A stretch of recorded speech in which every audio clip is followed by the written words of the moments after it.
Lo hemos revisado durante esta edición, el debate que sigue generando el proyecto de educación superior presentado por el Ministerio de Educación, y algunos actores están criticando que el gobierno comprometa recursos para futuras administraciones.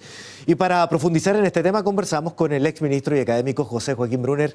Muchas gracias por estar con nosotros. Muy buenas tardes. Bueno, hay varias discusiones, pero sin embargo lo que más me ha llamado la atención durante las últimas horas es ver a gente que no apareció antes señalándolo, pero sí con una parte de lo que usted había advertido hace tiempo atrás. Lo conversamos antes de la entrevista, yo le decía meses, usted me dijo 2 años y un poco más incluso, que la gratuidad universal era una promesa que no se iba a poder cumplir. Efectivamente, a mí me parece que el país no está en condiciones, no solamente porque no tenga los recursos, que es un hecho objetivo, sino que además porque aún a mediano plazo esta no es una meta que el país deba comprometer, porque lo que tiene que comprometer es invertir el máximo de recursos posible en la educación temprana a nivel de salas cuna y jardines infantiles, y luego en la primaria y la secundaria. Es en todo ese ciclo inicial donde realmente el país puede hacer una diferencia respecto de la inequidad que hoy día existe en materia educacional. Ahora, parte del discurso, de parte del gobierno al menos, luego de presentado el proyecto, apunta a la responsabilidad. Ahora, sin embargo, uno podría retrotraerse a si se podría haber considerado esa responsabilidad desde el principio, cuando se hicieron las promesas, y no esperar hasta el momento en que ya efectivamente, dadas las condiciones económicas, también externas e internas, no va a ser posible. Bueno, efectivamente, el gobierno debió haberse percatado desde el primer día que esta era una promesa incumplible, que era desde otro punto de vista un volador de luces, y desde un tercer punto de vista, el más serio de todo, que era crear una inflación de expectativas que llegado el momento no se iba a poder controlar. Ahora, políticamente hablando, ¿qué era peor? ¿Presentarlo en ese momento? Yo hacía alusión al momento en que llega la presidenta Bachelet para hacerse cargo de la candidatura de la nueva mayoría, ¿es verdad? Donde en un primer momento señala que no le van a pagar la educación, lo que sostenían varios, a las familias más ricas, el porcentaje de familias más ricas. Sin embargo, luego cambia ese discurso para comprometer una gratuidad. Sí. ¿Ese es el momento o es posterior? Bueno, en realidad cuando la presidenta regresó tuvo lo que ella ha llamado después una intuición correcta. Lo que debimos haber hecho como país era concentrarnos en hacer bien la gratuidad para un sector importante de nuestros estudiantes que no están en condiciones de pagar y que no conviene, por razones de igualdad, que contraigan crédito. En el resto debimos haber mantenido y mejorado un potente sistema de crédito y de beca. Ese fue el mejor momento. Ahora, ya una vez en el poder, la presidenta debió, pienso yo, haber dicho, mire, el horizonte para llegar a esto es muy lejano y vamos a ir paso a paso con gran responsabilidad y haberlo recalcado desde el primer día, de modo de haber reducido y puesto más realismo a las expectativas de la población.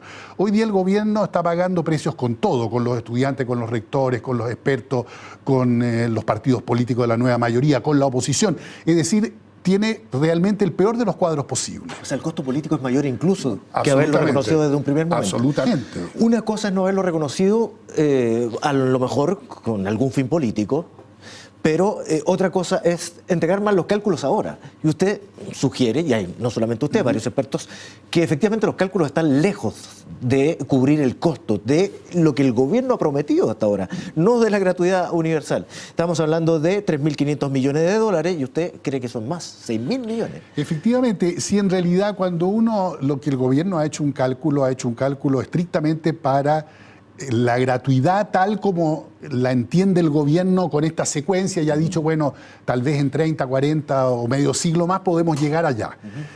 No vamos a discutir, me parece a mí que incluso esa meta está mal puesta, o sea, pensar que ese dinero se podría gastar con la base impositiva y de ingresos del Estado que el ministro de Hacienda dijo es un error. No hay ningún país del mundo que gaste lo que hoy día gasta Chile en educación superior, aún con esa mayor ingreso fiscal. Es decir, tampoco eso está bien. Pero en realidad el problema principal está que estamos hablando nada más que de la docencia, de la gratuidad. Pero las universidades gastan recursos en muchas otras cosas que son bienes públicos. Tienen que producir investigación, tienen que hacer innovaciones, tienen que trabajar con las poblaciones, tienen que contribuir al desarrollo regional, tiene que asumir tareas de difusión cultural, tiene que construir infraestructura y cuando lleguemos a la gratuidad universal, supuestamente todo eso lo va a cubrir el Estado. Entonces, mi cálculo es muy sencillo. Yo digo, hoy día el país gasta 2.5% del producto en educación superior. Eso equivale hoy día a 6.000 millones de dólares. Lo que yo digo es, en 20 años más o en 30 años más, supongo yo que estamos todos de acuerdo que el país por lo menos va a estar gastando lo mismo que hoy día. Es decir, porque todo se va a volver más caro tecnológicamente, queremos mejorar la calidad, queremos tener más solidez, de modo tal que lo mínimo que deberíamos pensar para 10, 20 o 30 años más es que vamos a gastar 2.5. Y eso efectivamente el gobierno, si lo hubiese dicho, habría dicho vamos a gastar 6.000 millones de dólares en 30 años más. Yo entonces habría dicho, por lo menos el cálculo está bien hecho, pero hay un error con pensar de que en realidad la misma cantidad de recursos que tenemos hoy día proyectada al futuro van a ser suficientes. Una decisión que los próximos gobiernos entonces tendrían que tomar, que es otra de las críticas que hace. Y ahí también hay un cierto cambio de discurso en lo señalado primariamente por el ministro de Hacienda y lo que señala posteriormente, que el país va a tener que decidir si quiere gastar esos recursos en la educación superior, en la gratuidad universitaria. Por lo pronto los expertos como ustedes señalan que lo bueno es gastarlo en la primaria y la secundaria. Así es.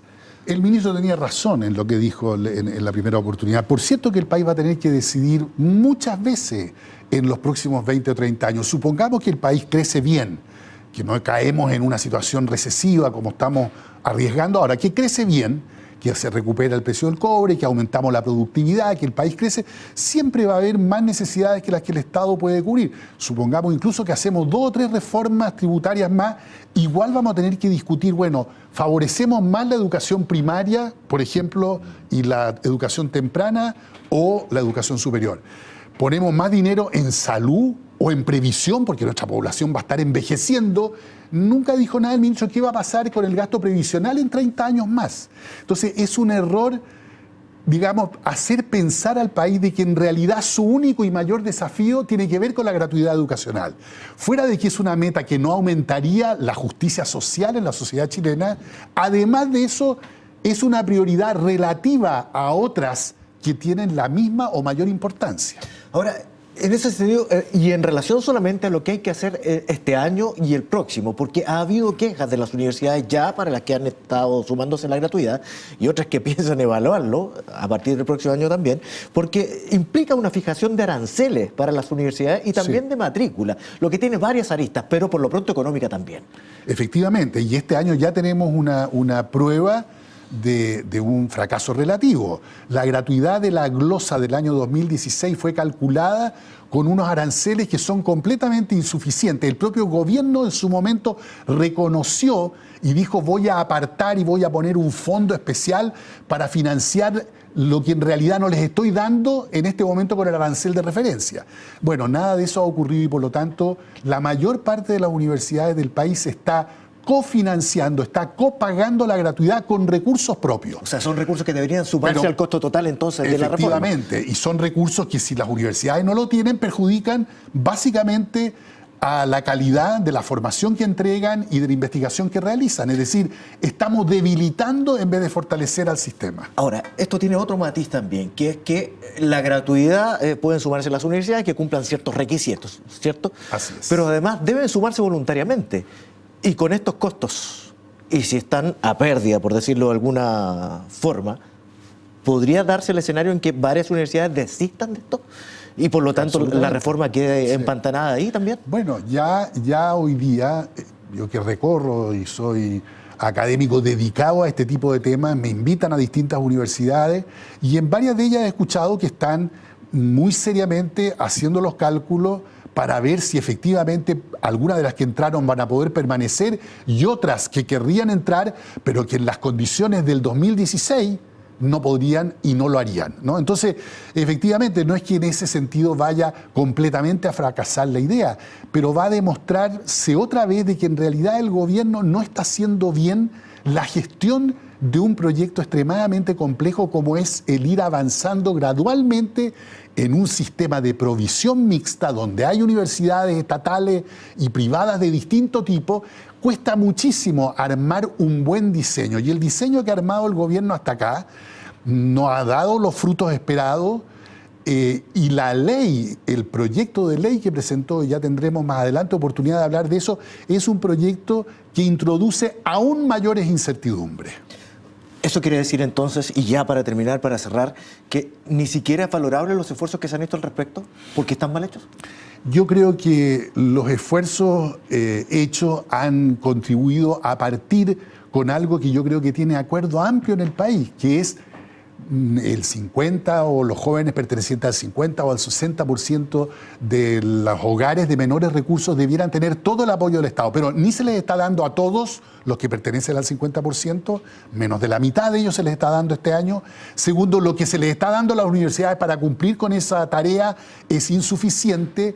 Y tercero, se ha hecho a través de una glosa y se va a volver a hacer a través de una glosa, con lo cual se mantiene una enorme incertidumbre. Entonces, el resultado es que ha habido realmente una gestión muy pobre en esta materia que realmente es de la mayor importancia para el país. Ahora, políticamente hablando, usted que tiene experiencia en esas materias, ¿qué haría ahora frente a un proyecto que ya está entregado a las manos del Parlamento y que se debate entre un sector que estima que es insuficiente incluso y que no se cumple con las promesas de un principio, y otro sector que empieza a verlo como no solamente imposible de cumplir, sino que difícil de tramitar de acuerdo a lo que se prometió como política de gobierno? Yo creo que el gobierno tiene que sincerar, tiene que simplemente decir, mire, las condiciones económicas para los 2 años que me restan, porque no tiene ningún sentido que siga haciendo proyecciones para el próximo gobierno. El próximo gobierno ya tendrá que asumir su propia responsabilidad.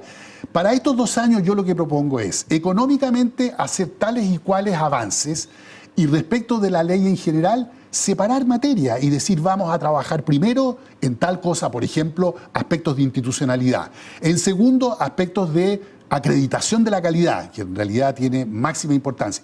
Tercero, en materias que tengan que ver con el modelo de financiamiento de la gratuidad. Y cuarto, tal vez ya este gobierno no lo va a poder hacer, un esquema sustentable de financiamiento de la educación superior para los próximos 10 o 15 años. Algunos pedían que se hiciera así, que se entrara separado precisamente. Me parece a mí que habría sido muchísimo más razonable. Don José Joaquín Brunner, muchas gracias por conversar con nosotros, que esté muy bien. Muchas gracias.